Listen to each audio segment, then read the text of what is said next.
It was late evening when Chuck Norris decided to step out of his busy schedule and visit one of his restaurants. You know how sometimes you just feel like checking up on things yourself? That's exactly what Chuck did that day. He had spent hours on set filming action scenes for his latest project, but instead of heading straight home, he drove to Chuck's Kickin' Chicken Shack, a small restaurant he owned on the outskirts of Los Angeles. Now, here's the thing about Chuck Norris. He doesn't do anything flashy unless it's absolutely necessary. So instead of walking through the front door where everyone would recognize him, he slipped in quietly through the back entrance. No cameras, no bodyguards, no fuss. Just an ordinary guy making sure everything was running smoothly at his place. The kitchen smelled like fried chicken and spices, exactly how it should smell in a place like this. But as Chuck stood there for a moment taking it all in, something felt off. It wasn't loud like it usually was during dinner service. There were no chefs yelling orders, no sizzling pans, no clinking plates. Instead, there was an eerie, kind of quiet, broken only by the low hum of appliances and distant chatter coming from the dining area. At first, Chuck thought maybe it was just slow tonight.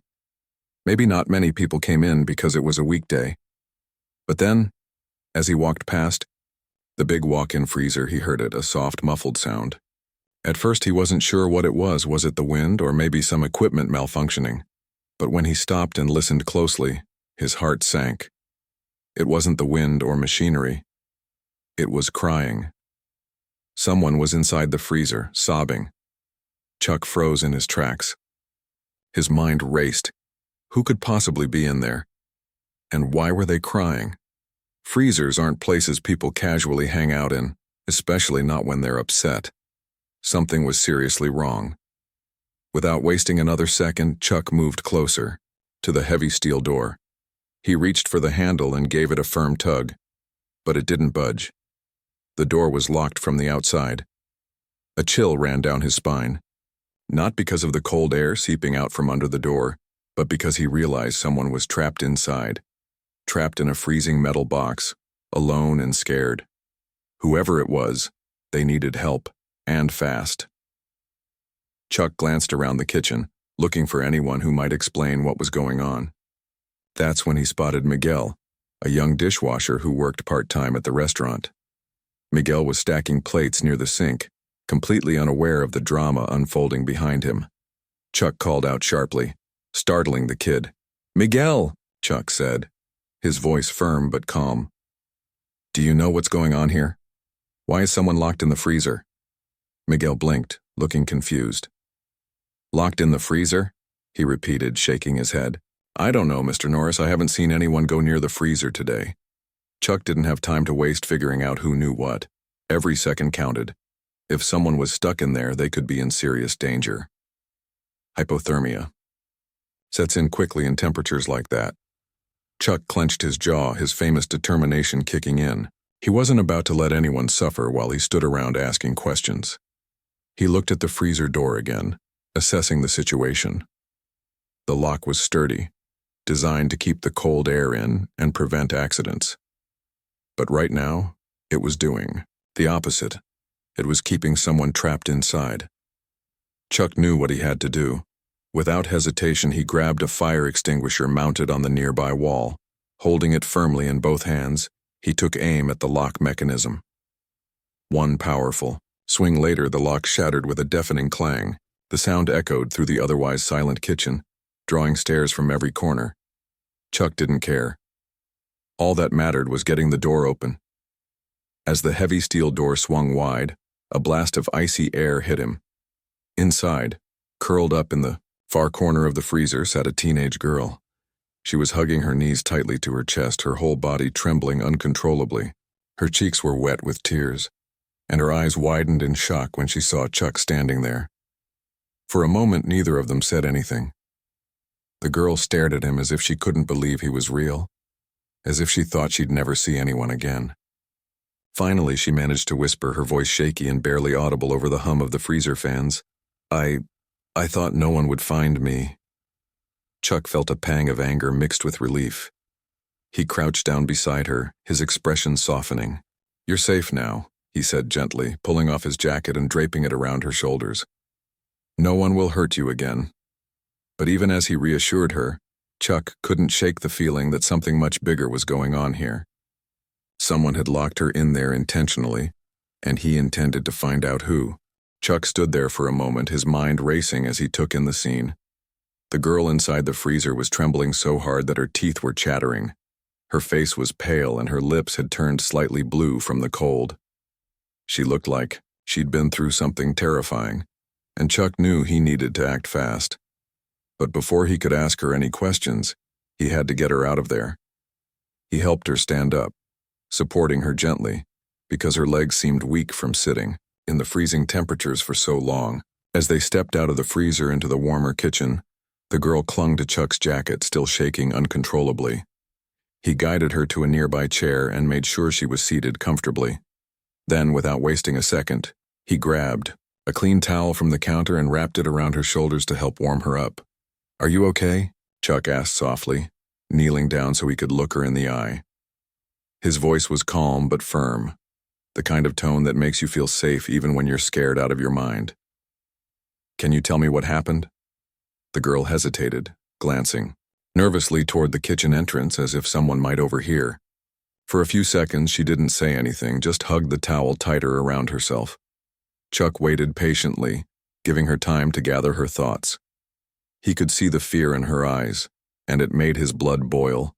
Whoever did this to her wasn't going to get away with it, not on his watch. Finally, after taking a deep breath, the girl spoke. Her voice was soft and shaky, almost like she was afraid to admit what had happened. It was the head chef," she said, her words barely above a whisper. "He got mad at me earlier today. I dropped a tray by accident and he started yelling, then he shoved me into the freezer and locked the door." Chuck's jaw tightened. He felt a surge of anger rising inside him, but he forced himself to stay calm for her sake. "How long have you been in there?" he asked, his voice steady despite the storm brewing inside him. "I don't know," she admitted, tears welling up in her eyes again. "It felt like hours. I kept banging on the door and calling for help, but no one came. I thought maybe no one would find me." Her voice cracked on the last sentence, and Chuck felt his heart ache for her. This poor kid had gone through something no one should ever have to experience, especially not at work. He reached out and placed a reassuring hand on her shoulder. "You're safe now," he told her firmly. "I promise, no one is going to hurt you again." But Chuck also knew that finding her was only part of the solution. There was still the matter of figuring out who had done this, and why. And more importantly, he needed to make sure something like this never happened again in any of his restaurants. With that thought in mind, Chuck turned his attention back to the kitchen staff. Everyone had stopped what they were doing and was watching him now, their faces a mix of shock and confusion. Clearly, none of them had known what was happening behind the scenes. Or maybe they did, and they were too afraid to speak up. Either way, Chuck intended to get answers. He spotted the head chef standing near the grill, barking orders at the line cooks as if nothing unusual was going on. The man hadn't noticed the commotion yet, or if he had, he was pretending not to. Chuck straightened up, his towering presence commanding respect even without saying a word. With the girl still wrapped in the towel and sitting safely nearby, he walked over to confront the chef. "Hey," Chuck called out sharply, his voice cutting through the noise of the kitchen like a knife. The head chef turned around, startled, and immediately froze when he saw Chuck standing there. His face went pale, and his eyes darted nervously between Chuck and the girl sitting in the corner. "What's going on here?" the chef stammered, trying to sound casual but failing miserably. "Why is she out of the freezer?" Chuck stared at him, his piercing gaze locking onto the man's face. "That's exactly what I want to know," he replied, his tone icy. Every employee in the kitchen stopped what they were doing, sensing the tension in the air. No one dared to move or speak. They all just stood there, holding their breath as they waited to see what would happen next. Chuck didn't mince words. He laid out the situation plainly, recounting everything the girl had told him about being locked in the freezer. The head chef tried to deny it at first, laughing nervously and calling it a misunderstanding. But when Chuck stepped closer, his towering frame looming over the smaller man, the chef crumbled under the pressure. I didn't mean anything by it," the man blurted out, sweat breaking out on his forehead. "It was just supposed to scare her. I didn't think anyone would actually leave her in there." Chuck shook his head slowly, disappointment etched across his face. "There's no excuse for treating another human being that way," he said firmly. "You're fired. Get out of my restaurant." The head chef scrambled to grab his things, muttering apologies as he fled the scene. Meanwhile, Chuck turned, his attention back to the girl, who was still recovering from her ordeal. He knelt down beside her again, his expression softening. "You don't have to worry about him anymore," Chuck assured her. "He won't be coming back, and I'm going to make sure nothing like this ever happens to you or anyone else again." The girl nodded, sniffling quietly as she wiped her tears away. For the first time since being rescued, she looked like she might actually believe him. Chuck stayed by her side, making sure she was okay, until the paramedics arrived to check her. Over. Only then did he step back, letting the professionals take care of her. But even as he watched them tend to her, Chuck couldn't shake the feeling that this incident was bigger than just one bad employee. Something had allowed this toxic behavior to fester in his restaurant, and he was determined to root it out completely. As the paramedics arrived and began checking on the girl, Chuck stood nearby, his arms crossed and his jaw clenched. He wasn't just angry, he was furious. Not the kind of rage that makes you shout or lose control, but the quiet, simmering kind that comes from seeing someone treated so unfairly. This wasn't just about one bad employee. This was about a system that had allowed such behavior to happen right under his nose. And as the owner, he knew he bore some responsibility for fixing it. The girl, still shaken, but slowly warming up, thanks to blankets and hot tea provided by the staff, was sitting in a corner of the break room now.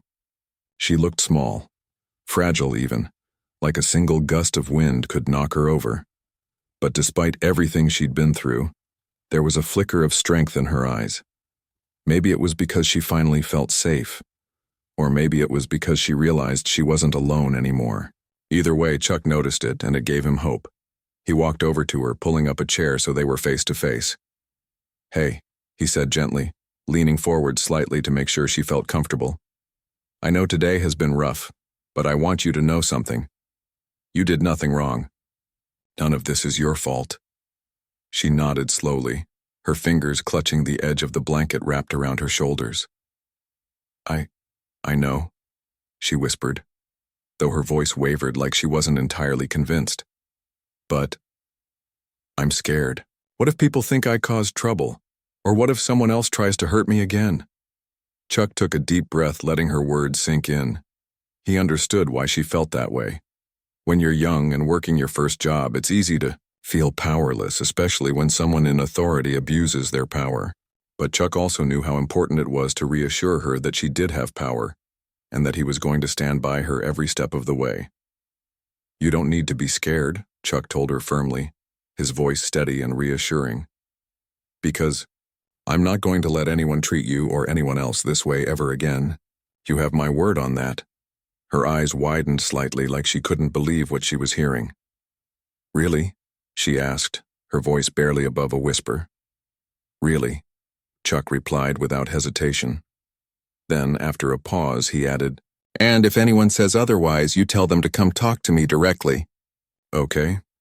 She managed a tiny smile, nodding again. For the first time since being rescued, she seemed to relax a little. It was subtle, but Chuck noticed it. The way her shoulders dropped slightly, the tension easing out of her body. He knew she still had a long road ahead of her, both physically and emotionally, but at least now she didn't have to face it alone. Once the paramedics finished examining her and confirmed she would be okay, though they recommended she rest and stay warm for the next few hours, Chuck stepped outside the break room to address the rest of the staff. The kitchen was eerily quiet now, the usual bustle replaced by an uncomfortable silence. Every employee was standing frozen in place, unsure of what to do or say. Some avoided eye contact altogether, while others glanced nervously at Chuck, waiting for him to speak. He didn't waste any time. Walking to the center of the room, he raised his voice just enough to ensure everyone could hear him clearly. Listen up, he began, his tone commanding but calm. What happened here tonight is unacceptable. Absolutely unacceptable. No one deserves to be treated the way that girl was treated. Not by me, not by you, and certainly not by anyone who works in one of my restaurants. The employees exchanged uneasy glances, shifting uncomfortably where they stood. Chuck continued, his gaze sweeping across the room. I don't care if you've seen things like this before, or if you thought it was normal. From this moment forward, it stops. If anyone here thinks it's okay to mistreat another person, whether it's yelling at them, threatening them, or doing something as cruel as locking them in a freezer, you need to leave. Right now. Because that's not who we are, and that's not what this restaurant stands for. His words hung heavy in the air, punctuated by the sound of dishes clinking softly in the background. No one dared to interrupt him. Chuck let the silence stretch for a moment, giving his words time to sink in. Then, lowering his voice slightly, he added, If any of you ever feel unsafe or see someone else being treated unfairly, I want you to report it immediately. You can come straight to me or you can use the anonymous hotline we set up last year. Whatever you choose, just know that your voice matters, and I will listen. A few of the employees nodded slowly, their expressions softening as they realized Chuck wasn't just making empty promises. He meant every word he said. One of the younger workers, a dishwasher who looked barely old enough to drive, spoke up hesitantly. Mr. Norris, does this mean we won't have to worry about stuff like this happening again? Chuck turned to him, meeting his gaze with unwavering confidence. Yes, he said simply. That's exactly what it means. The relief in the room was palpable. People began to relax, their stiff postures loosening as the weight of fear lifted. At least for now.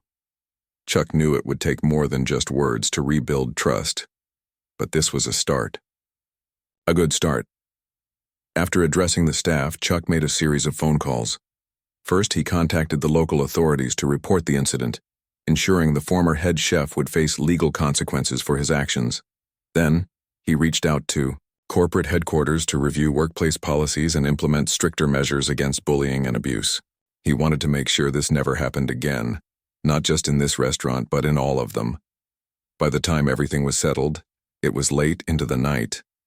Exhausted but determined, Chuck returned to the break room to check on the girl one last time before leaving.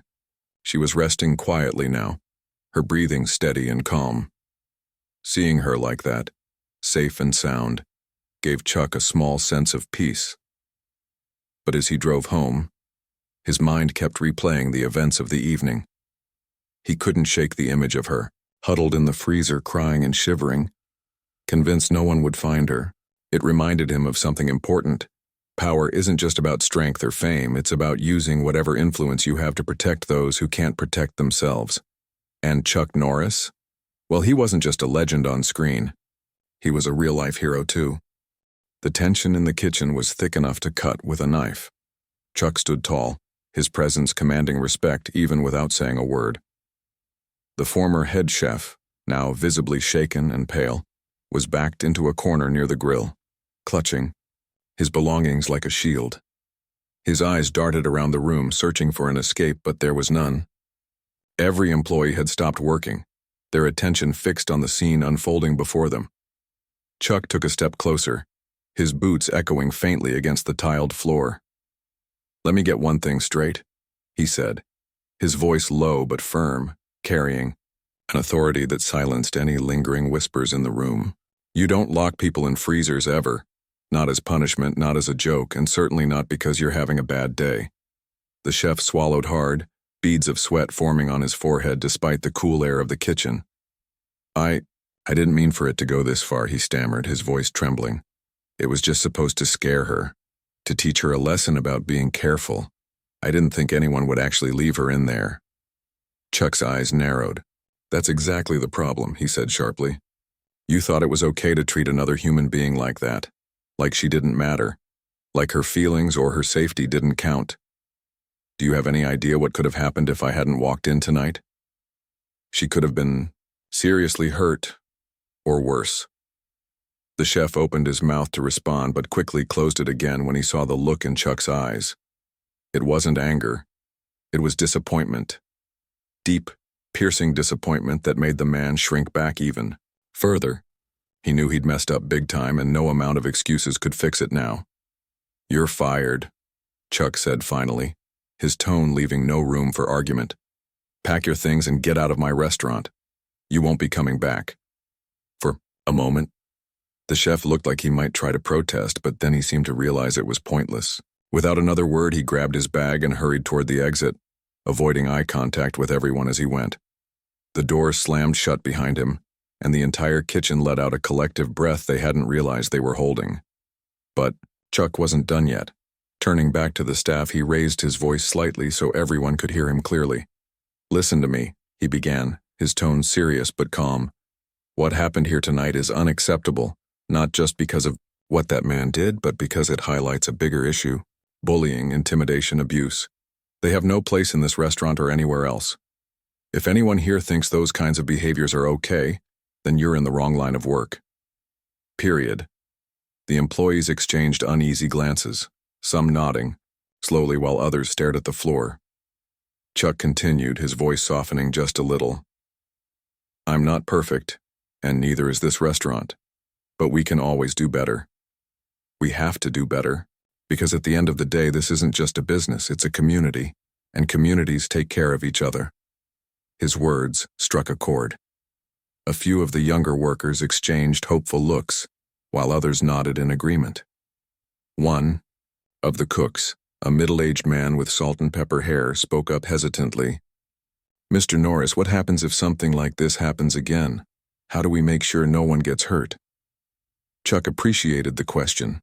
It showed that the staff cared, not just about their jobs, but about each other.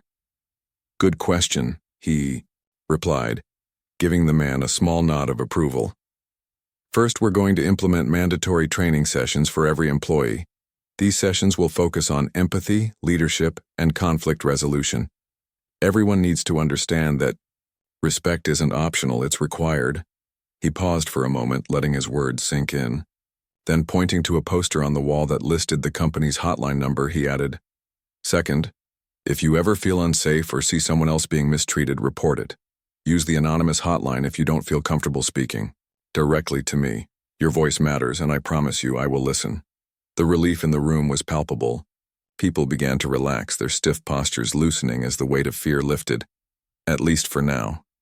Chuck knew it would take more than just words to rebuild trust, but this was a start, a good start. After addressing the staff, Chuck returned to the break room to check on the girl once more. She was sitting quietly now, wrapped in a blanket and sipping a cup of hot tea. Her color was returning, and though she still looked tired, there was a flicker of hope in her eyes. When she saw Chuck walk in, she gave him a small, grateful smile. "Thank you," she said softly, her voice steady this time. "I don't know what I would have done if you hadn't found me." Chuck shook his head, brushing off her gratitude, with a gentle smile. "Don't thank me yet," he replied. "We've got a lot of work to do to make sure nothing like this ever happens again. But I promise you, you won't have to face it alone. Not anymore." Her smile widened just a little, and for the first time since being rescued, she seemed to truly believe him. Chuck stayed by her side for a few more minutes, making sure she was comfortable before heading back to the main kitchen. As he passed through the dining area, he noticed a group of customers watching curiously from their tables. Word had spread quickly about what had happened, and social media was already buzzing with praise for Chuck's swift response and compassion. Some posts joked, "Of course Chuck Norris saves the day. Who else would you expect?" Others shared heartfelt messages thanking him for standing up for what's right. But amid all the noise, Chuck remained focused on one thing: ensuring that his restaurants were places where people felt safe, respected, and valued. By the time everything was settled, it was late into the night.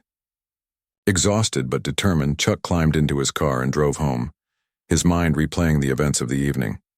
He couldn't shake the image of the girl huddled in the freezer, crying and shivering, convinced no one would find her. It reminded him of something important. Power isn't just about strength or fame, it's about using whatever influence you have to protect those who can't protect themselves. And Chuck Norris? Well, he wasn't just a legend on screen. He was a real-life hero too. The next morning, Chuck woke up early, earlier than usual. He couldn't shake the events of the previous night from his mind. The image of the girl trapped in the freezer kept replaying in his head, like a movie he couldn't turn off. It wasn't just her tears or the fear in her eyes that haunted him. It was the realization that something so cruel could happen right under his watch. As the owner of the restaurant chain, he felt responsible for every employee who walked through those doors, and now more than ever, he knew he had to do better. Chuck spent the first hour of his day making phone calls. First, he contacted corporate headquarters to review workplace policies across all locations. "We need stricter measures against bullying and abuse," he told them firmly. "No exceptions. If someone mistreats another person, whether it's verbal harassment, intimidation, or physical violence, they're out. End of story." He also pushed for mandatory training sessions on empathy, leadership, and conflict resolution. These weren't going to be boring lectures where employees half-listened while scrolling on their phones. No, these sessions would involve real-life scenarios, role-playing exercises, and open discussions to help people understand the importance of treating each other with respect. But Chuck didn't stop there. He knew that even the best policies meant nothing if people were too scared to speak up. So, he worked with the HR team to strengthen the anonymous reporting system they already had in place. Employees could now report incidents via text, email, or even a dedicated app, all without revealing their identity. And to make sure everyone felt heard, Chuck personally promised to review every report himself. After finishing his calls, Chuck decided to visit the girl again. She'd been taken to a nearby hospital the night before as a precaution, but doctors said she was physically okay. Still, Chuck wanted to check on her, not just because it was the right thing to do, but because he genuinely cared about how she was feeling emotionally. When he arrived at the hospital, she was sitting up in bed, looking much better than she had the night before. Her color was back, and though she still seemed tired, there was a spark of determination in her eyes. When she saw Chuck walk in, she smiled faintly, clearly surprised to see him. "I didn't expect you to come," she admitted, her voice soft but steady. "Aren't you busy?" Chuck chuckled, pulling up a chair beside her bed. "I'm never too busy to check on someone who needs support," he replied honestly. "How are you holding up?" She hesitated for a moment, glancing down at her hands. "I'm okay, I guess. Still trying to process everything that happened. I mean, I've worked in restaurants before, but I've never seen anything like that. I thought jobs were supposed to be hard sometimes, but not like this." Her words hit Chuck hard. He leaned forward slightly, resting his elbows on his knees. "You're absolutely right," he said gently. "Jobs can be tough, sure, but no one should have to deal with cruelty or fear. Work is about teamwork, respect, and growth, not punishment or abuse. What happened to you wasn't your fault, and it doesn't define you. You deserve better." Tears welled up in her eyes, but this time, they weren't tears of fear. They were tears of relief. For the first time since being rescued, she truly believed she wasn't alone in this. Chuck reached out and placed a comforting hand on hers. "Listen to me," he said firmly. "You're stronger than you think, and if you ever need anything, whether it's advice, support, or just someone to talk to, you know where to find me." Her smile widened and she nodded gratefully. "Thank you," she whispered. "I don't know what I would have done without you." Chuck shook his head, brushing off her gratitude with a small smile. "Don't thank me yet," he replied. "There's still a lot of work to do to make sure this never happens to anyone else." Before leaving the hospital, Chuck made one final promise. He offered to pay for her education if she wanted to pursue a career advocating for workers' rights.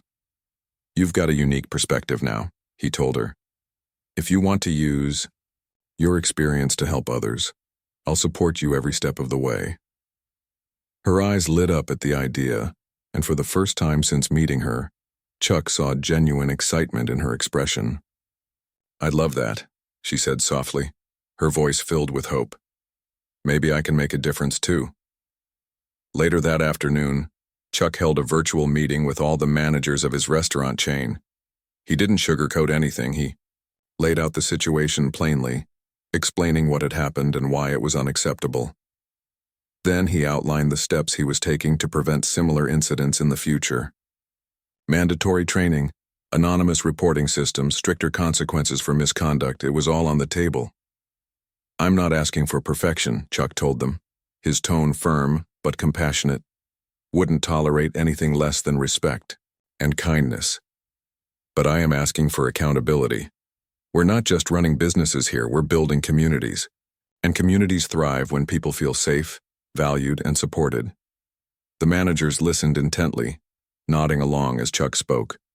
Some even shared stories of challenges they'd faced in their own locations, admitting that they hadn't always known how to handle difficult situations. Chuck encouraged them to speak openly, reminding them that transparency was key to creating positive change. By the end of the meeting, there was a renewed sense of purpose among the team. They understood that this wasn't just about following rules. It was about creating an environment where everyone could succeed. And Chuck? He left the meeting feeling hopeful, knowing that real progress was possible if people were willing to work together. As word spread about what had happened and how Chuck had responded, the public reaction was overwhelmingly positive. Social media lit up with messages praising his compassion and leadership. Customers flooded into his restaurants, eager to support a business that prioritized its employees' well-being. Some joked, "Of course Chuck Norris saves the day, who else would you expect?" Others shared heartfelt stories of their own experiences with workplace bullying, thanking him for shining a light on such an important issue. But amid all the praise, Chuck remained humble. He knew this wasn't about him. It was about the people. He served both customers and employees alike. And as he stood behind the counter of one of his restaurants later that week, chatting with staff and greeting guests, he felt a deep sense of fulfillment.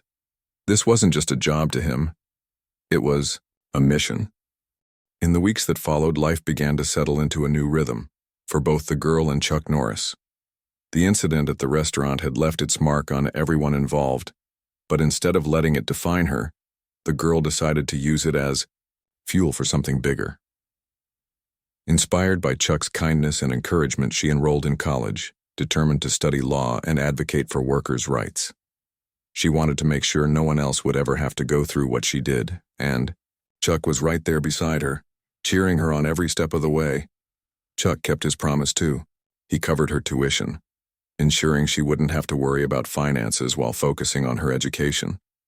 But more than that, he stayed in touch with her, checking in regularly to see how she was doing. They'd meet for coffee sometimes, talking about everything from school assignments to their shared dreams of making the world a better place. To her, Chuck wasn't just a hero. He was a mentor, a friend, and someone who truly believed in her potential. Meanwhile, the changes Chuck implemented across his restaurants started showing results. The mandatory training sessions became more than just workshops. They turned into opportunities for employees to connect, share experiences, and learn from one another.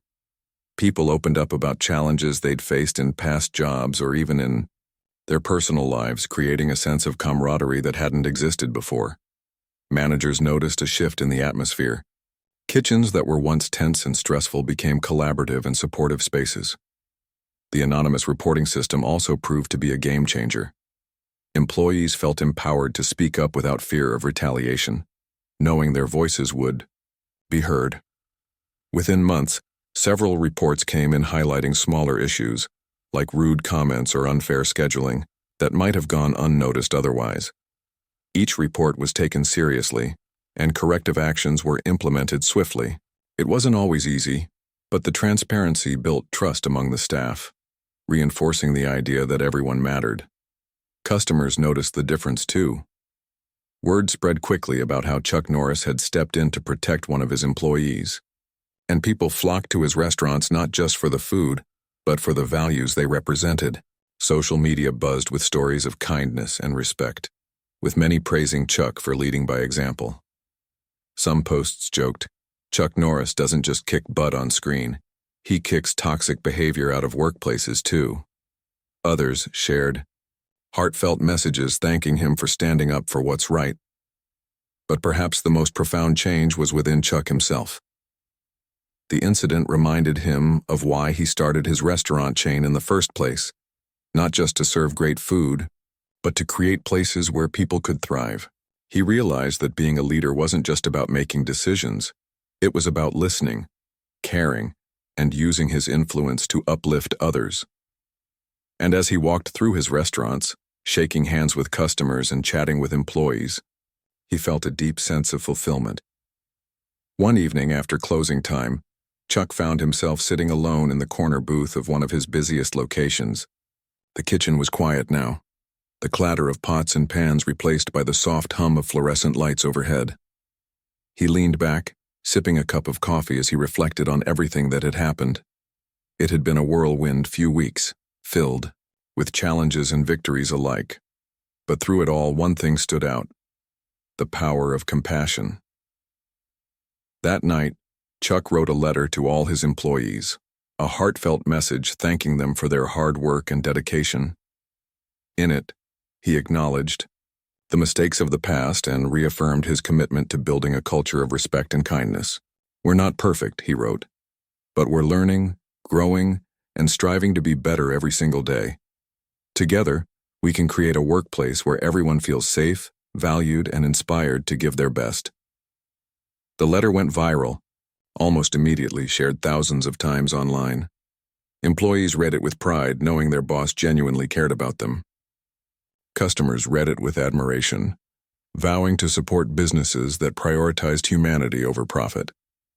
And somewhere along the way, the story of the girl in the freezer stopped being just a cautionary tale. It became a symbol of hope, resilience, and the difference one person can make. As for the girl, she embraced her new chapter with determination. College wasn't easy. Balancing classes, assignments, and part-time work was tough. But she never lost sight of her goal.